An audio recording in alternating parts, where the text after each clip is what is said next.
Welcome back to Project 82, the SCP Remote Access Database. Which case file do you require?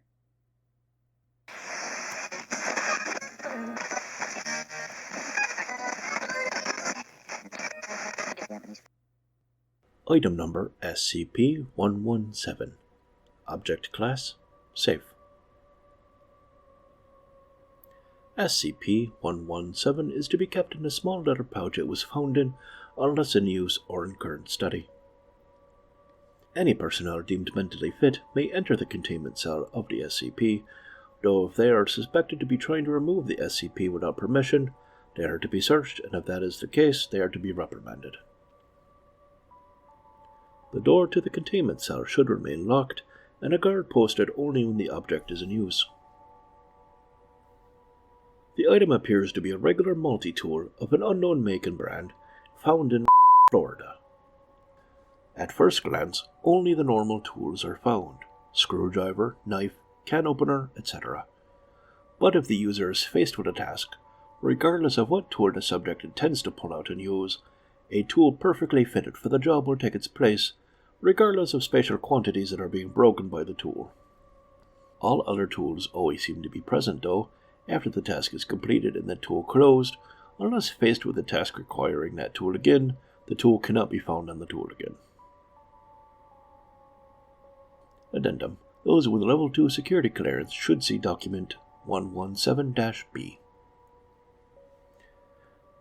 Document 117-A Effects of Usage. After countless uses and testing with the SCP, it has been discovered to cause harm and possibly death to the user by means of absorbing iron, copper, calcium, and zinc from the user's body, as long as the user is touching the device. Gloves seem to have no curbing effect on this, and the rate of absorption seems to depend on the tools used created by SCP-117. It is advised that only Class D personnel are used in conjunction with this SCP to prevent death or injury of researchers. Document 117-B Usage Log of SCP-117. Redundant entries are not entered unless they exhibit different results. Situation: tool produced by SCP. A loose screw on a metal plate. Screwdriver, though not the standard screwdriver. A nail barely in a piece of timber. Standard hammer. A piece of timber with proposed cut lines drawn. An electric saw which needed no outside power source. A piece of bulletproof glass. An unknown laser cutting tool which needed no outside power source. SCP: a bloodied combat knife. An agent with a broken bone. A small item with a trigger which, when pulled, emitted an odd radiation, instantly healing the injury. Class D personnel fit for execution.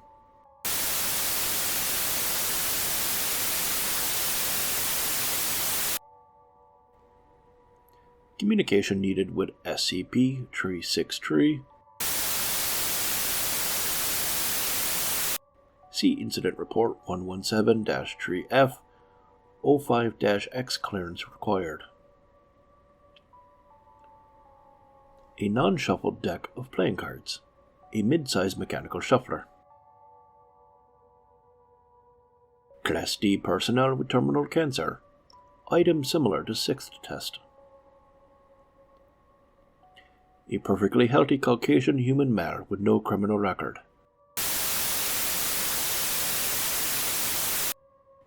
A perfectly healthy Hispanic human male with no criminal record.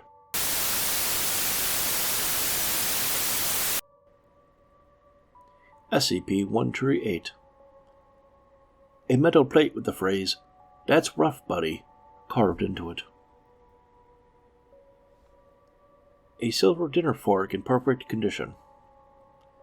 No tools could be found on the SCP.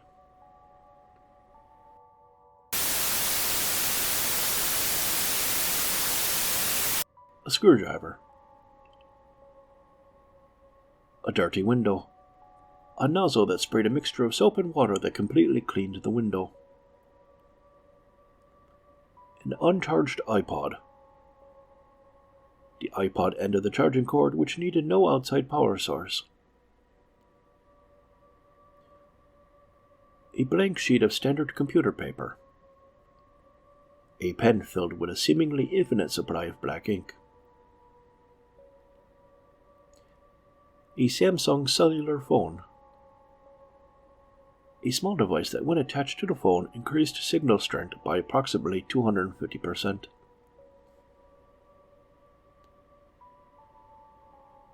A paperback copy of How to Survive When Reality Doesn't. A functioning lighter. A hardcover copy of A Chronicle of the Devas, non-anomalous. A functioning lighter. A hardcover copy of A Chronicle with the Devas, anomalous. A functioning flamethrower.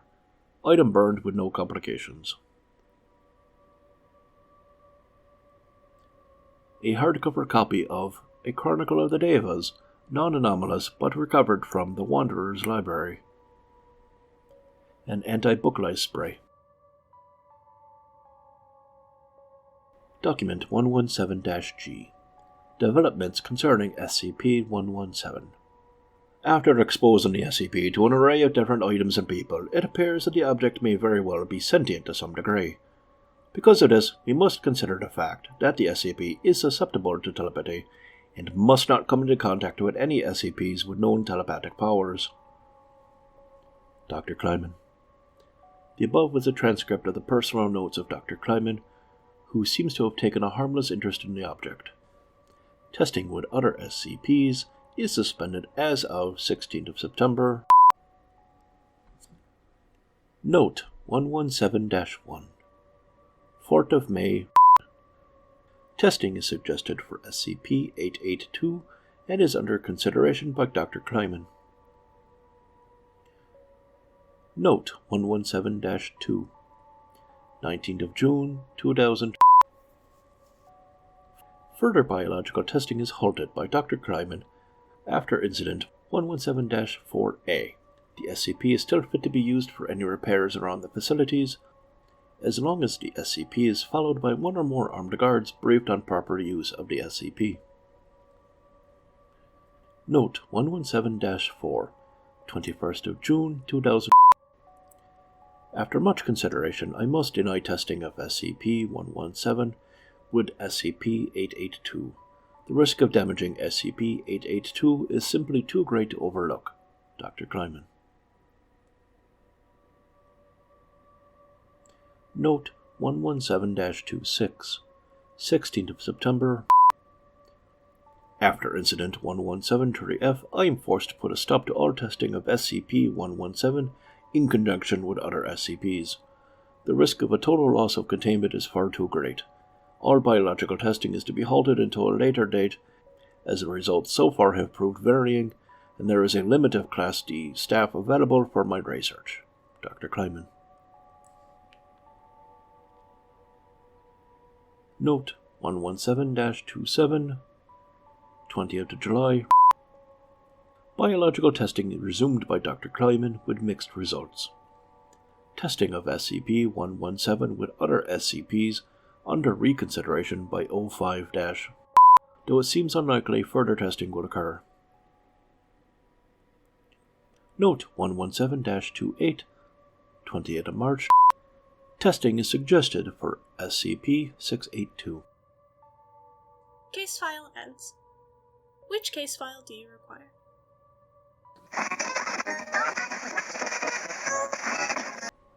Item number SCP-123. Object Class Euclid. SCP-123 is to be held in a secured facility and is to be securely fastened to the top of a sturdy table by use of straps, chains, a net, or similar device. Absolutely no hooks shall be fastened to the device. The object and the table should be centrally located in a room no smaller than 5 meters by 5 meters by 5 meters. No sensitive measuring devices should be used within 100 meters of SCP-123, as their measurements will be noticeably affected. More significantly, absolutely no objects should be inserted into SCP-123 except under experimental conditions. Transfer of SCP-123 shall be made with care, and effort made to prevent the object from being shaken or jerked with noticeable force. SCP-123 shall not, under any circumstances, be transported over large bodies of water by any method. No personnel below Level 2 must be allowed in the containment chamber with SCP-123. Any person interacting with the object should wear tight-fitting clothing that has absolutely no straps, laces, or other dangling components. Persons with long hair shall be required to tie their hair back or wear a hairnet. Object is a grey geodesic sphere 65 cm in diameter, consisting of 60 triangles. The areas between these triangles are empty, allowing the center of the sphere to be seen. The material of the sphere is composed of is unknown, and upon the recommendation of Dr. Research into the material composition shall be limited to visual observation until further notice. SCP-123 appears to weigh about 3.62 kilograms, though its actual mass is believed to be much higher.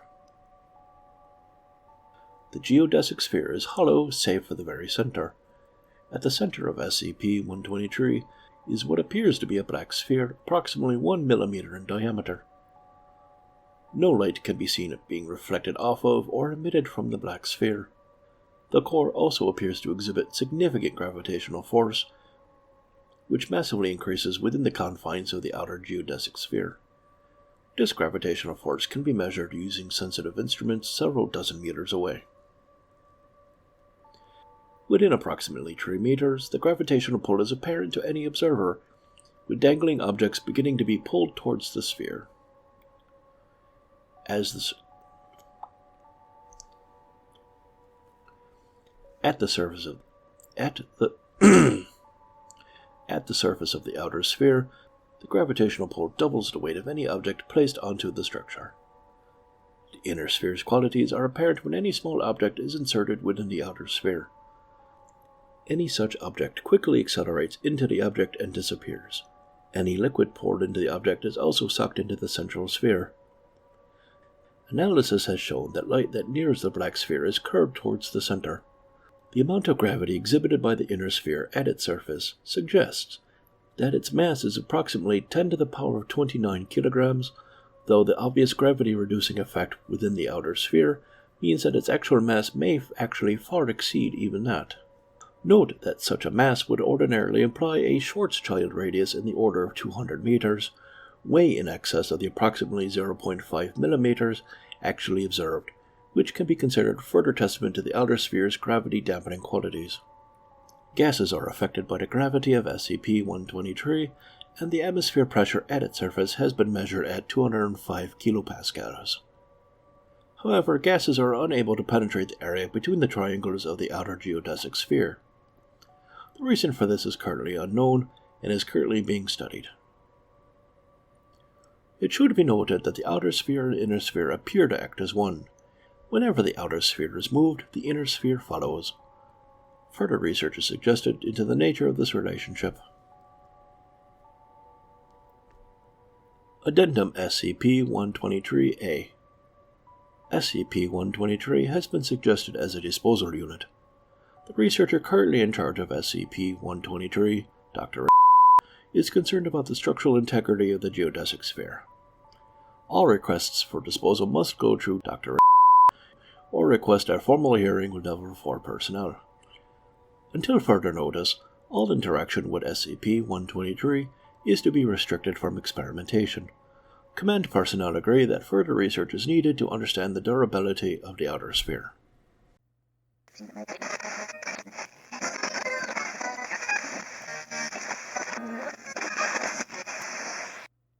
Thank you for your participation in Project 82, transmitting psioanalytic data to Dr.